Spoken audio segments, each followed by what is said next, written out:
இன்றே டவுன்லோட் செய்து உங்கள் ஃபேவரட் ஷோக்களை என்ஜாய் பண்ணுங்க. பண்ணிருக்கான்னு நான் சொல்லி தெரிய வேண்டியதில்ல.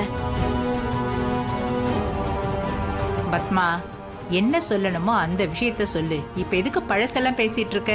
இல்லம்மா, அவ எப்படி இருந்தாலும் பரவாயில்ல. ஆனா ஒரு அம்மாவா என் கடமையை நான் செய்யணும்ல. அப்படி என்ன கடமையை செய்ய போற? அவங்க கல்யாணம் என்னமோ முறைப்படியா தான் நடந்தது. ஆனா அதுக்கப்புறம் நடக்க வேண்டியது எதுவும் முறைப்படியா நடக்கல. என்ன நடக்கல இப்போ? அதான் ரெண்டு பேரும் சந்தோஷமா வாழ்ந்துகிட்டு இருக்காங்களே. ஷோ, அது இல்லங்க.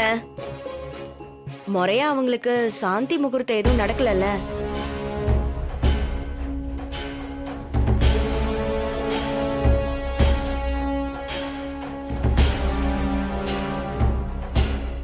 ஓ, அந்த கடமையா?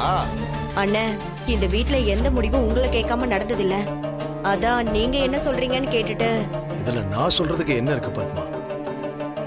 எனக்கு சம்பந்தம் இல்லாதவங்கள பத்தி எதுக்கு என்கிட்ட பேசுற? ஏங்க, மாயா நம்ம பொண்ணு மாதிரி தானே. அவளுக்கு நாம செய்ய வேண்டிய கடமையில நம்ம செய்யணும்ல. உன் தங்கச்சி பொண்ணு, ஏன் பொண்ணு?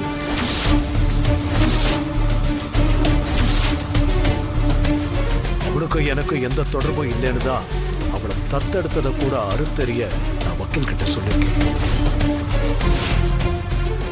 அதான் உங்களுக்கு எதிரா திரும்ப அவளும் கேஸ் ஃபைல் பண்ணிருக்காளே மாமா. யார் ஜெயிக்கிறாங்கன்னு கோர்ட்டுக்கு போகும்போது தெரியும். அங்க கொடுக்கிற தீர்ப்பு சட்டத்துக்கு மட்டும்தான். ஆனா என்ன பொறுத்தவரை இவ என் பொண்ணு இல்லைன்னு நான் எப்பவோ முடிவு பண்ணிட்டேன்.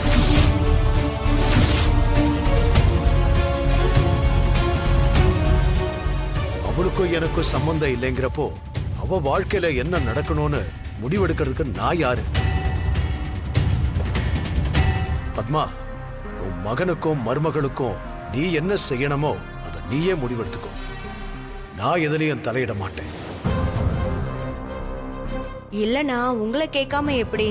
இந்த வீட்டுல மத்தவங்க எல்லாரும் நான் சொல்றத கேட்டா நடக்கிறாங்க. அவங்களுக்கு என்ன தோணுதோ அதை செய்வாங்க. இன்னைக்கு இந்த விஷயத்துல உங்களுக்கு என்ன தோணுதோ அதை செய்யுங்க.